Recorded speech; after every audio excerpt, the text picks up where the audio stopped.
Hello and welcome to Wide Angle. All's well that ends well. That is our take from Iraq today. Our nurses, who in fact were trapped in Tikrit, had been taken away somewhere else. Whatever the convoluted route they took, they are back with us, and everything is safe and sound. Now we can do a little bit of celebration. Of course, the families must be celebrating.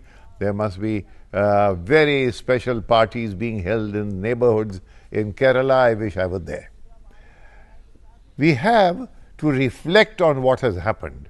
On my extreme right, we have Atul Aneja, who is an expert in the region, and he was for the Hindu in that part for long years, and now of course he is the strategic editor for the Hindu in India.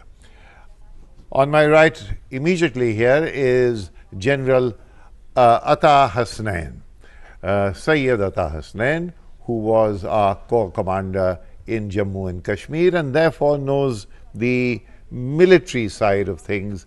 In a situation like that, how does the army cope with problems? The issue here is, Atul, what have we learned from this crisis? Well, I think two things. How do you deploy soft power and diplomacy to extricate people in distress? I think that is the biggest sort of a lesson you draw from here, because if you realize that there's been multi-level dialogue which has taken place right from the top, from the External Affairs Ministry down to Mr. Ajit Doval and Sujata Singh, and then there are people on the ground. But what happened was that when you deployed all these together, along with consulting the Jordanians and the Syrians and the Turks, who have been sort of much more better acquainted with extricating hostages who had been taken by jihadis. So I think the deployment of all our diplomatic assets, that's number one. And second thing, the role of soft power, because we managed to reach the captors through ex-Baathis whom we had developed contacts way back. So that was an investment made in soft power at the people-to-people level years ago. We seem to have paid off at this point of crisis. What do you say, General? Well, relief all the way. There's no doubt about this. But this problem could have actually played out in any way. At the end of it, I would say that we need to compliment the government of the day today. Very early, within 5 weeks of their taking over, a major crisis in the international arena, which they have handled, and I think they have handled with aplomb. No doubt, I agree entirely with Mr. Aneja that it was soft power and diplomacy. But the problem here, which we must contend with, is that this is not the end of the crisis. There are still some more people there. There are disparate groups which are there all over Iraq, not necessarily all of them under control, any kind of a control, even of the ISIS itself. So this kind of a situation can pan out and happen once again. We must continue our soft power efforts. Our diplomatic efforts must continue, because I see this problem continuing for quite some time. Atul, soft power is fine, but contingency planning is what is required. I mean, we should have these are regions where we have had a free run. Our currency was the currency in these areas. This is exactly the country where Saddam Hussein used to, he said, take our oil for free if it is India, and his great love for India. When the whole world, entire Muslim world, on the Kashmir issue, Saddam and Iraq was one country which always voted with us. Now, this was our resource. We tended to forget some of that. And even then those Baathis worked for us. What I take away from this, Atul, is that we in India do not value how valuable we are to the world in this part of the world. You were there. You should have first-hand experience. No, even after so many years, you can sense the hangover, or let's say the overshadow of the Nehruvian and Indira Gandhi era. As a journalist, I experienced this. I'll give you an example.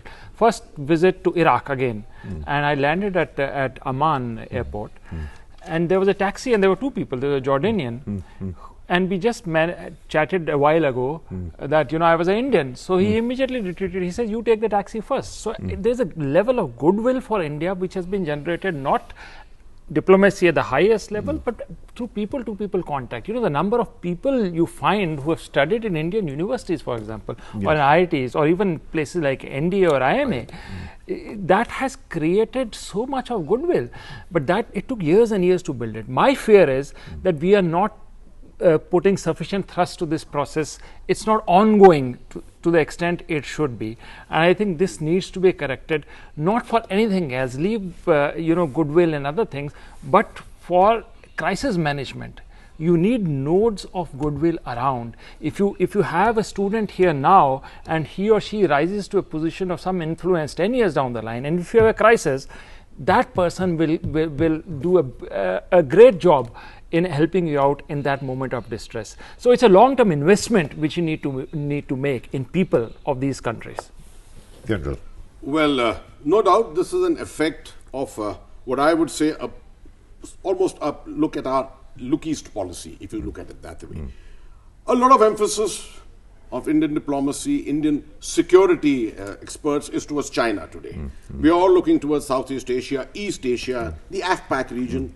Somehow, as already brought out, the area of West Asia, somewhere the focus seems to have diluted over a period of time.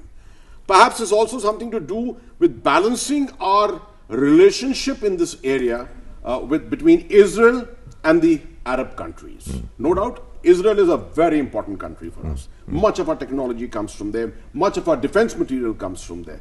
But in the hurry for all that, we just cannot forget that this relationship with the Arab world, which is based upon the image of India as a very inclusive part of the world, this image should never be diluted.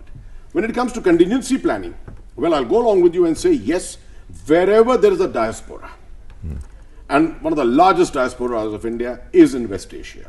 It's in the Gulf region. We need to be prepared for it. I think this is a good contingency which has occurred, which should probably force us into learning lessons, and from this perhaps look at the future in a more pragmatic way. I think we have conceded too much to the fact that Pakistan should not be part of this debate at the moment, but a point is being made. I'm making this point. The presence of Pakistan inhibited some of our policy makers across the board that somehow Pakistan, being a Muslim country, would have an advantage over us in all these Muslim countries. And if that were the case, Bangladesh would not be an independent country today. I wrote about this, with that Nehruvian past, India and the echo of our national movement and Indian civilization, these are still, they trump the religious connection. And I think this is something that we must rediscover. We have somehow been demoralized by the fact, look, these are all Muslim countries and therefore they will go that way. No, they have not. They look upon you with more respect than we like to imagine. No, I'm completely with you on this, Syed, because if you look at the Gulf countries, I think there are two issues. One is the energy dimension. Other is the commercial trade. You see, it is the UAE which is your highest trading partner now. Yes. And so my own experience in this part of the world has been that there is no such bias anymore, if it ever was, on religious terms. That's not the case. The Gulf countries have evolved majorly from the past, and they are looking at concrete, pragmatic and equal relationship with us. Plus, there is another strategic dimension. You see, many of them now fear that with shale oil and other coming in America, that they are likely to be neglected in security terms, the security umbrella which the Americans give, and the Americans going in the pivot to Asia and moving more towards the Asia Pacific, that there is a vacuum developing and they're trying to engage us even on security count. not Pakistan doesn't Slow. feature into the picture. So that the mindsets have completely changed, and I think we should disabuse ourselves of this permanently and look at very, very strong areas of cooperation which are emerging with all these countries. I think, General, and you both of you, because what happened, there was the interregnum which we have mixed up because of the Cold War. There were certain countries in those regions which the West was exploiting through under the auspices of the OIC and so on, and embarrass us in various. And we have mixed it up in simple religious terms. I think on that note we shall take a small break and we shall resume. A small break and we shall resume.